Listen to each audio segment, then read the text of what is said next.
they already creating the companies.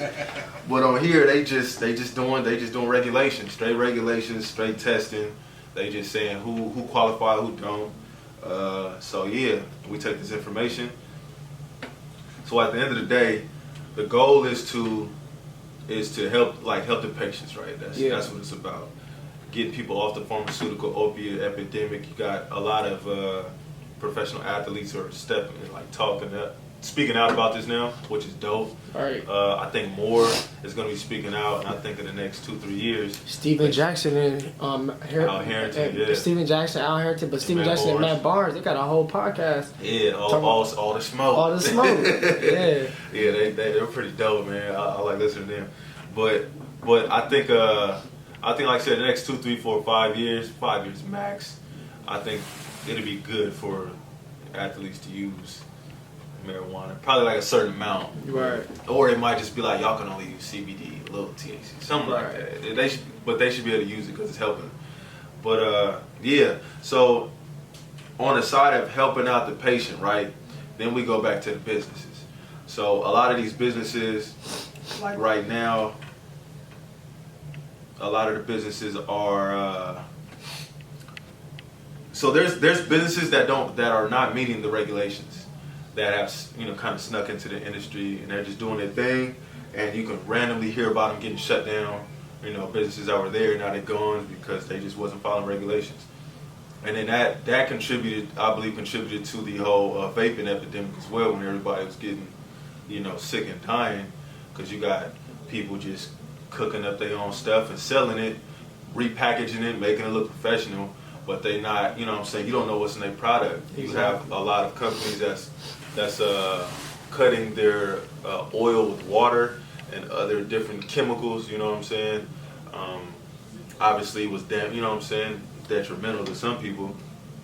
So you have that thing going on within the cannabis industry. And then you have the fact that a lot of these newer companies, I believe, aren't going to last. I don't think they're going to last 10 years out. And simply because they don't have the capital. Mm-hmm. And they're not thinking long term. I don't believe they are. I think for the business, their business plan 2-3 years, okay, we're going to expand. Okay, we're going to do this. But as far as solidifying a position, I don't think they're thinking from that aspect of, all right, we're going to have competition on another level when this thing, I believe, goes legal, nationwide. And that competition is going to be big business. I believe that competition is going to have some pharmaceutical hands in it. I believe that competition is going to have a lot of government, hands involved. And then you got different companies, different tobacco companies that are interested in the industry. Coca-Cola's interested in the industry. Coca-Cola, huh? I didn't know that. Yeah, I was reading about this back when they were passing the laws over in Canada. So, because that's when I was in Kansas. When I was in Kansas, and I was trying to figure out who to invest into, and I was watching all the moves, and like ACB or Cannabis, they've been in the front run, but Tilray is leading the race right now. Right. But I bought a few of those Aurora stocks. Yeah, not a bunch, but I bought a couple. Yeah, I spent like a couple $100, but ACB was doing business in Mexico. They basically damn near bought rights to Mexico almost.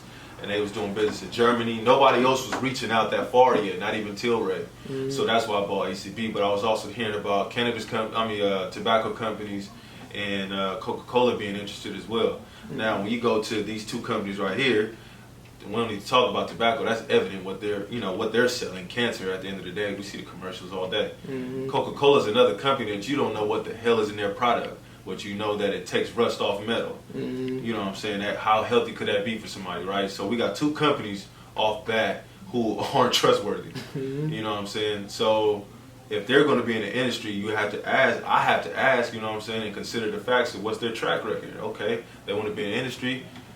I cannot, you know what I'm saying, now look at the situation for what it is. We have two companies that are trustworthy, want to be in the cannabis. Are they finna come in with good intentions? Or they coming in to make money however they can. Exactly. And that's to get people hooked, on however they can. And I don't know.